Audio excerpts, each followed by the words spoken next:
उत्तानपाद जी का उत्तानपाद जी का जो था विवाह हुआ सुनीति के साथ में। फिर कुछ समय के बाद जो है जो सुरुचि थी वो बहुत बहुत सुंदर थी। और वो जो सुरुचि बताते हैं कि वो उसकी मतलब बहन ही थी, सुनीति की छोटी बहन थी। तो क्योंकि उस समय क्षत्रियों के लिए बहु विवाह प्रथा थी, बहुत सारे विवाह कर सकते थे। तो उनकी सुंदरता से मोहित होकर के राजा ने सुरुचि से विवाह कर लिया। शुरुआत में सुनीति को भी बहुत अच्छा लगा कि मेरी बहन मेरे साथ में रहेगी, हम दोनों मिल करके रहेंगे। ऐसा अक्सर कर भारत के आज भी ट्रेडिशनल गांव में देखा जाता है, क्योंकि बहन जो होती है, बड़ी बहन छोटी बहन को अक्सर कर मांग करके ले जाती है। मांग करके, आप जो गांव के वो समझ गए होंगे, मांग कर मतलब होता है कि माता पिता से मांगती है कि मेरी जो ससुराल है वहां पर जो है इस छोटी बहन को भी दे दो, जो मेरा देवर है या मैं उसके साथ में जो है इसका विवाह होगा, हम दोनों मिल करके रहेंगे। लेकिन कभी कभी ये ट्रेडिशन क्षेत्र में ये था कि ये दोनों बहन एक ही राजा के साथ विवाह हो जाता था। बहु पत्नी प्रथा जो थी इसी कारण से थी। उसके बहुत सारे रीजन है। कुछ लोगों ने पूछा नहीं ये तो गलत है, नहीं, उसका पीछे कुछ रीजन थे कि कभी कभी राज्य का वारिस के लिए भी बहुत कई विवाह करते थे राजा, ताकि राजकुमार रहे राज्य को संभालने के लिए। और ये अक्षत्रियों का कभी हम जीवन चरित्र बताएंगे अलग से आपको, जैसे कि उनको एक विशेष छूट है कि शिकार करने की। तो वो भी कई चीजें हैं जो प्रपात जी ने, अगर आप भगवत गीता पढ़ी होगी तो उसमें भी ये चीजों का वर्णन मिल जाएगा आपको। प्रपात जी भगवत गीता के तात्पर्य में वर्णन करते हैं कि जो क्षत्रिय राजा होते थे भरतपुर के राजाओं को, कि वे शिकार करते थे। क्यों शिकार करते थे? क्योंकि वो एक तरह से उनका रेसलिंग थी, ट्रेनिंग थी वो। अगर वे ये शिकार नहीं करते, ट्रेनिंग नहीं करते, तो वे फिर युद्ध में कैसे भाग लेते, कैसे पार्टिसिपेट करते। जहाँ जहाँ कैंटोनमेंट है इंडिया में आज भी, जैसे कि मेरठ में हम जाते हैं तो वहाँ पर पास में ही फायरिंग रेंज है, तो वहाँ पर भी फायरिंग होती है, ड्रिलिंग करते हैं, ताकि वो सैनिकों का अभ्यास बना रहे। तो इस प्रकार से उनका विवाह हुआ, और विवाह होने के पश्चात ही वो जो सुनीति थी, तो उन्होंने बड़ा ही मतलब ऐसा किया, राजा को अपने एक तरह से कहते हैं कि जाल में फांस लिया, क्योंकि वे सुंदर थी। और उन्होंने उनको जो सुनीति थी उनको बाहर निकलवा, वो महल के बाहर ही रहती थी। और राजा उनको पत्नी तो मानते थे, लेकिन डरते थे सुरुचि से। तो जैसे सेम सिचुएशन हुई थी जैसे महाराज दशरथ का कई के प्रति अत्यधिक आकर्षण था। तो लेकिन जो प्रिय वर थे, वो बड़े होने के साथ साथ उनको बचपन से ही भगवत भक्ति का बड़ा लगाव था। क्यों बड़ा लगाव था? क्योंकि उनके मन में था कि मुझे भगवत भक्ति के लिए अत्यधिक जो है ये मानव जीवन मिला है। जैसा कि जो अधिकतर हम देखते हैं हमारे स्कूल में ब्रह्मचारी जाते हैं, ब्रह्मचारी जो आकर के वे पूरी तरह से समर्पित कर देते अपने आप को। लेकिन कभी कभी परिस्थितिवश अधिकतर कुछ ब्रह्मचारी जो है छोड़ के चले जाते हैं, कुछ गृहस्थ आश्रम में चले जाते हैं। और गृहस्थ आश्रम में जाते हैं, वो भले ही जॉब का बहाना हो, कुछ भी हो सकता है, कुछ भी कारण हो सकता है। इसलिए हमारे स्कूल में कहावत है कि 500 ब्रह्मचारी में से भी कोई एक सन्यासी बनता है। 500 ब्रह्मचारी में से एक सन्यासी बनेगा, बाकी सब लोग चले जाएंगे दल। कोई पहले साल, दूसरे साल, इस तरह से 10-20 साल तक बहुत लोग कम टिकते हैं। जो टिकते फिर टिक जाते हैं। बहुत सारी चीजें आती है, क्योंकि एक समय ऐसा आता है कि फिर इक्वलिटी दिखाई देने लगती है। चलिए खैर, लेकिन फिर महाराज के साथ में ऐसा नहीं था। फिर महाराज ने तपस्या की। उनकी तपस्या को देखा तो नारद मुनि जी को शिक्षा गुरु के रूप में मानते थे। और नारद जी के विषय में आप सब जानते हैं कि नारद जी की इच्छा होती है कि सब लोग ब्रह्मचारी बने। नारद जी की इच्छा थी, नारद जी का अभिष्ट रहती है कि सब जीव सब ब्रह्मचारी बने, सब सन्यासी बने, सब जीव उनके रहस्य को समझे, सब भगवत भक्ति को प्राप्त करे। लेकिन साथ ही साथ जो नारद जी के पिताश्री है, नारद जी के पिताश्री कौन है? फादर ऑफ देवर्षि नारद जी। कौन बताएंगे नारद जी के पिता कौन है? तो उनकी इच्छा अलग रहती है। क्या इच्छा रहती है? कि संसार में सब लोग जो है ग्रस्त बने हैं, जनसंख्या की वृद्धि हो, सृष्टि का आगे जो है पालन हो, इस तरह से। तो ये इच्छा रहती है कि इनकी, ब्रह्मा जी की। बिल्कुल सही बात है, ब्रह्मा जी पिता है नारद जी के। तो नारद जी ने कहा भाई तुम ब्रह्मचारी रहो, लेकिन ब्रह्मा जी ने कहा नहीं नहीं, तुम्हारी तो हम बहुत अच्छी तरह शादी करेंगे, तुम्हें घबराने की जरूरत नहीं, तुमने बहुत कुछ पुण्य कर लिया, तुम भगवत धाम चले जाओगे, गृहस्थ में रहो। अब ये बात जो है थोड़ी जो है प्रियव्रत जी के लिए थोड़ा सा मुश्किल हो गया। कभी कभी ब्रह्मचारियों के लिए भी प्रॉब्लम हो जाती है। जैसे एक बार गुरु महाराज जी बता रहे थे अपने लेक्चर में कि गुरु महाराज जी कह रहे थे कि हम कभी कभी किसी भक्त को कहते हैं कि तो आप ब्रह्मचारी बनो। तो जब ब्रह्मचारी की बात हमसे करते हैं तो वो जो ब्रह्मचारी बनने की जिसके मन में होती है, हंसी की बात है, तो वो जाके ज्योतिषी को दिखाता है अपना हाथ, कहता है कि बताइए मैं ब्रह्मचारी बनूं या मैं गृहस्थ बनूं। अगर ज्योतिषी कहते कि नहीं भाई तुम्हें तो ब्रह्मचारी बनना चाहिए, तो तब मैं आश्रम ज्वाइन करूंगा। यानी कि जो एक ज्योतिषी है, हाथ देखने वाला एस्ट्रोलॉजर, उसकी बात पे श्रद्धा है, लेकिन गुरु की बात पे श्रद्धा नहीं है।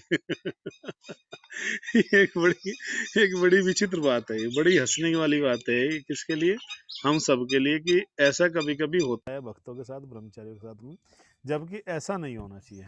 हमें जो है कहते हैं गुरु मुख पद्मा वाक्य चित्त करिया एक क्या आर ना करी है मने आशा है, ये प्रसादे पूरे सर्वासा, कि हमें अपनी वाणी को पूरी तरह से गुरु के वचनों में लगा देना चाहिए। आर ना करिए मने आशा, अर्थात हमें फिर दूसरी कोई अलग से इच्छा नहीं करनी चाहिए, आशा नहीं करनी चाहिए, ये नहीं दर्शाना चाहिए कि हमारी ये समस्या है वो है। क्योंकि कहते हैं कि एक ही जन्म केवल हमें जो है गुरु को देना होता है। बस एक जन्म अगर हम गुरु को दे देंगे तो हमारा पूरा जीवन क्या हो जाएगा? सार्थक हो जाएगा। हमारा जीवन पूरा ही तरह से क्या हो जाएगा? सफल हो जाएगा। तो केवल एक जन्म देना होता है हमें गुरु को। बाकी कितने जन्म हमें संसार में दिए, घर में, परिवार में, समाज में, देश में, राष्ट्र में, सब कुछ दिए। जैसे बताते हैं कि नारद जी का भी एक बार एक्सीडेंट हो गया था, हमने कई बार घटना बताई आपसे। तो नारद जी को भगवान समझाते हैं, कहते हैं, ये बात मैं यहाँ पर कोट करता हूँ, कहते हैं कि जब नारद जी कहते हैं कि आपने जो है उससे एक बार तो शादी का मन हुआ हमारे ही, अरे भैया हमारी भी शादी हो जाएगी, ब्रह्मा जी का भी पत्नी है, वो भी आराम से ब्रह्मलोक में रहते हैं, विष्णु जी भी रहते हैं, क्षीर सागर में माता लक्ष्मी क्षण दबाती रहते हैं, भोलेनाथ जी के भी देखो पत्नी है, दो दो बच्चे हैं, खेलते रहते हैं, हमारे भी छोटे छोटे बच्चे होंगे तो वे भी जो है वीणा बजाते हुए घूमेंगे। और क्या मांगा आपने, जो है एक बार हमें कुछ चीज़ मांगा, और जो है ये बड़ा क्रोध था इस चीज़ का। और उस सबसे बड़ा डर जो था नारद जी को इस बात से था कि भैया जो तुमने ये जो हरि का रूप मांग लिया, बंदर का जो मुंह हो गया है, भाई ओरिजिनल फेस आएगा भी नहीं आएगा वापसी, ये और बड़ा डर था नारद जी को। तो भगवान ने कहा कि देखो ऐसा है, मैंने जो तुम्हारा जो मुंह बंदर का कराया है ना, वो एक बार कराया है, अगर शादी हो जाती तुम्हारी तो फिर पूरी जिंदगी बंदर ही बनकर रहना पड़ता। तो ये बात जो है नारद जी को तब समझ में आई ना। नारद जी फिर इसी बात को कहते हैं कि भगवान हरि ने कृपा करके मुझे बचा लिया माया के चंगुल से। तो कहने का मतलब है कि एक बार जो है ठोकर खा करके, कहावत है कि गांव में कि जब कोई माता है कोई दाल या चावल बनाती है, अक्सर कर जो दाल होती है वो गांव में उड़द की दाल बनती है। उस दाल के विषय में एक नई बात मैं बताता हूँ आपको कि वो बहुत देर से गलती है, और उसका जब वो गल जाती है तो उस पर चम्मच पर लेकर के एक दाने को दबा करके देखते हैं। एक दाने से दबा करके मतलब होता है कि अगर वो दाना दब जाए, वो दाना सॉफ्ट हो गया, दब गया हाथ से, तो समझ लो सारी दाल सिद्ध हो गई, सारी दाल पक गई। और एक बार ही वो जो चावल का दाना दब जाए, वो मान लो कि वो पूरी दाल सिद्ध हो गई आपकी। ठीक इसी तरह से एक बार जीवन का एक बार अनुभव कर करके, एक बार जीवन का अनुभव करके, किसी को देख करके, ज्ञान ले करके, तो उस पर ही चलना होता है। आर ना करिए मन आशा।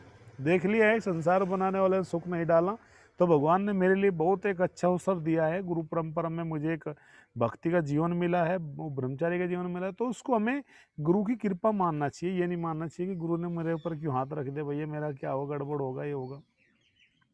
बल्कि वो बहुत अच्छा पथ है आपके लिए, क्योंकि गुरु क्या होते हैं कि वे जन्मे जन्मे प्रभु से ही है, क्योंकि वे जन्म जन्मांतर से हमें जानते हैं, इसलिए हमें ऐसा आदेश देते हैं। गुरु साधारणतः किसी को आदेश नहीं देते, वो जिसके अंदर वो चीज़ देखते हैं, क्वालिटी देखते हैं, उस संबंध को देखते हैं, तब उसको सन्यासी या ब्रह्मचारी बनने के लिए अग्रसर करते हैं। क्योंकि लीडर होने चाहिए, कि संस्था में लीडर नहीं होंगे तो संस्था कैसे चलेगी। चलिए खैर, तो यहाँ पर जो है अब जब ये बात आई, जैसे कि बात आई थी कि आपने यहाँ तक सुना, अब आगे प्रियव्रत के विषय में सुनोगे। तो जैसे सुखदेव गोस्वामी जी ने प्रियव्रत का नाम लिया तो परीक्षित महाराज ने प्रश्न कर दिया तुरंत। परीक्षित महाराज तुरंत प्रश्न करते हैं, क्या कहते हैं? परीक्षित महाराज ने पूछा कि हे गुरुवर है, परीक्षित महाराज शील गोस्वामी से पूछा, शील सुखदेव गोस्वामी से पूछा, हे मुनिवर, परम आत्मदर्शी हैं भगवत भक्त राजा प्रियव्रत ने ऐसे गृहस्थ जीवन में रहना क्यों पसंद किया जो कर्म बंधन यानी कि सकाम कर्म के मूल कारण और मानव जीवन के उद्देश्य को पराजित करने वाला है। अर्थात ऐसा कार्य उन्होंने क्यों किया, क्योंकि ऐसा कार्य करने से क्या हो जाता है, व्यक्ति का जीवन क्या हो जाता है, पराजित हो जाता है। ऐसा कार्य करने से जिससे जीवन पराजित, पराजित का मतलब क्या होता है कि जीवन का जो उद्देश्य है उससे जीव भटक जाता है, उसको नहीं प्राप्त कर पाता। तो फिर ऐसा रास्ता क्यों चुना? जाते जाते आप जो है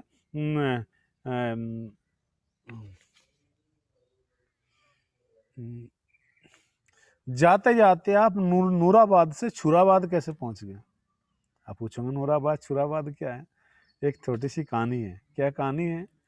जो आपने सुना होगा कभी, मध्य प्रदेश में एक स्थान है भिंड मुरैना। सुना किसी ने भिंड मुरैना? चंबल की घाटी तो सुनी होगी, चंबल के डाकू जो है फुलन देवी, ये तो सुना ही होगा आप लोगों ने। ऐसे तो है नहीं सुना होगा आपने, ये सर नो। तो वहाँ पर ही जैसे ही हम इधर से जाते हैं, मथुरा से आगरे से आगे जाते हैं, तो हम उस क्षेत्र में बहुत जाते थे प्रचार करने के लिए। वहाँ के लोगों में श्रद्धा बहुत है संतों के प्रति, गिरिराज जी की परिक्रमा करेंगे, वृंदावन से आएंगे। आज भी कुछ लोग जुड़े हैं वहाँ से। तो वो जब भिंड मुरैना के क्षेत्र में जाते थे तो क्या हुआ, वहाँ पर कुछ संत महात्मा बेचारे वो पहले चलते थे पैदल, वो चले तो चलते चलते क्या हुआ, वो किसी गांव में जाना था, गांव का नाम था नूराबाद। अब नूराबाद उस गांव में जाना था तो वो, क्योंकि भाई भिंड मुरैना क्षेत्र तो ऐसा है पूरा डाकुओं का चोरों का क्षेत्र है, वहाँ तो जो दिन में लूट ले ऐसा हालात है। तो वे जब चले तो वे रास्ता भटक गए। अब रास्ता कच्चा था, रास्ता भटकते भटकते और शाम होने लगी, अंधेरा हो गया। जब वे अंधेरा हुए तो वे रास्ता गलत रास्ते चल गए, देखा कहीं एक लाइट जल रही थी। तो जो लाइट जल रही थी वो किसान का एक खेत था, जिसको देहाती भाषा में रिठान बोलते हैं।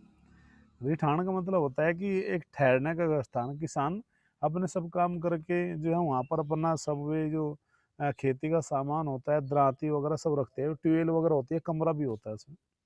तो वहां पर वो बैटरी की टॉर्च से जो है पानी चला रहा था खेतों में। तो वो संत उसके पास पहुंचे। संतों ने पूछा भाई जो है, तो उन्होंने देखा भाई कोई संत आ रहे हैं लाल कपड़े में, साधु है। तो इतना तो सब सभ्यता है ही, उनको प्रणाम किया, जी बताइए महाराज जी कैसे आना हुआ, खेतों में आए? बोला भैया हम तो रास्ता भटक गए हैं, और ये बताओ जिस रास्ते पे हम चल रहे हैं ये नूराबाद जाता है क्या? तो उस किसान ने कहा कि महाराज जी आप गलत आ गए हो। ये रास्ता जो है नूराबाद नहीं जाता, बल्कि ये रास्ता छुराबाद जाता है। छुराबाद मतलब वहां पर आगे चोर डाकुओं का क्षेत्र पड़ता है, आगे घना जंगल आएगा, और उन जंगलों में बैठ करके जो सब जो चोर है वो शिकार की तलाश में रहते हैं, वो आपको लूट लेंगे। सब कुछ आपका लोटा झोला है, लोटा झोला किताब कुछ भी है, माला थैली सब लूट लेंगे आपसे, कुछ नहीं मानेगा। अगर आपको जाना है नूराबाद तो मैं आपको रास्ता बताता हूँ।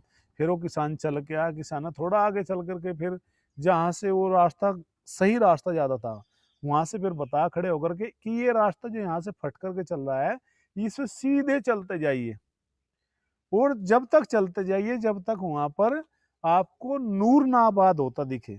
नूर का आबाद का मतलब है कि जब आपको उस रास्ते पे चलते थे लाइट दिखने लगेगी, अर्थात रात में जैसे संध्या के समय गांव में लाइट जलती है, लोग दीपक जलाते हैं, लाइट जलाते हैं, अर्थात जब बस्ती आ जाएगी तो वो गांव नूराबाद होगा। तो सही रास्ता बताने वाला मिला। तो व्यक्ति तो संत महात्मा कहाँ पहुंच गए, नूराबाद पहुंच गए, जाके सत्संग किया, कथा कीर्तन की, भक्तों को दर्शन किए, संग दिया है।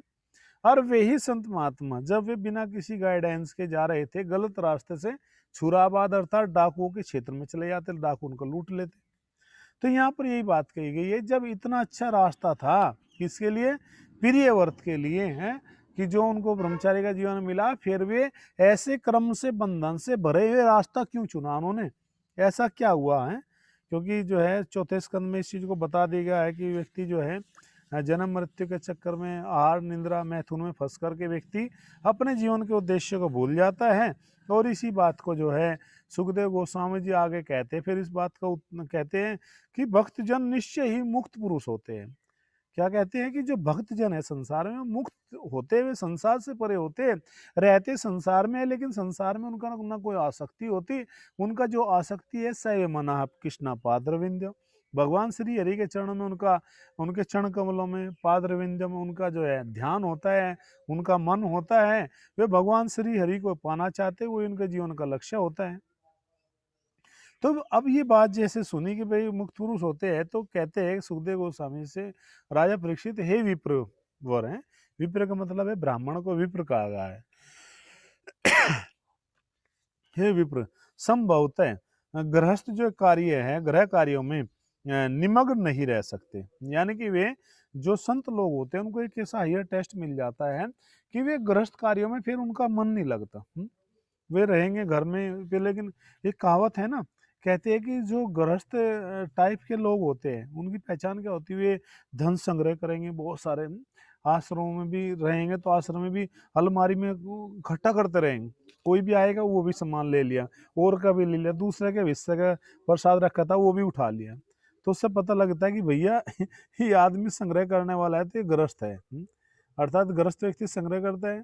और जो ब्रह्मचारी टाइप के लोग होते हैं जिनका मन हमेशा भजन में करते रहेंगे, उनका कोई इन चीजों में नहीं होगा, केवल हरि का धर्मानंद लेंगे, तो ऐसे लोग भी कभी कभी, यदि ऐसा व्यक्ति जो जिसका ज्यादा संग्रह में मन ना हो और वो शादी कर ले, उसकी जबरदस्ती कभी कभी देखने में आता है कि शादी कर लेते हैं घर के लोग जबरदस्ती, तो उसका मन नहीं लगता, वो और समय जाप कर रहेगा। पत्नी कहेगी तूने शादी इसलिए करी थी क्या, माला जपने के लिए, जब भजन ही जब बाबा ही बनना था तो फिर शादी क्योंकि मेरा क्यों जीवन बर्बाद कर दिया। तो ऐसे लोगों को ग्रस्त में जाना चाहिए। और कहते हैं अगर कोई व्यक्ति ऐसा हो जिसका संग्रह और वो ब्रह्मचारी बन जाए, तो फिर वो क्या करेगा, वो इधर से भी लेगा उधर से भी लेगा, वो फिर संग्रह करता रहेगा, वो संग्रह करता रहेगा। फिर जैसे ही दिखेगा काम मुझे कुछ संग्रह कर ले, कहते हैं कि वो इतना इकट्ठा करना चाहता है जितना वो त्याग नहीं करता। वो त्याग करके आ गया है, सब कुछ छोड़ करके आ गया, घर परिवार देश समाज राष्ट्र को छोटी बात नहीं होती है, कितनी पढ़ाई लिखाई कितनी अच्छी जॉब छोड़ करके आ गया, अपना कैरियर छोड़ करके आ गया, और आकर के फिर वो फंस जाए, सोचने की बात है। आगे फिर वो धन में पद में प्रतिष्ठा में छोटी मोटी चीजों में उन माताओं के आकर्षण में फंस जाए, तो कहते हैं कि उसको क्या लाभ हुआ।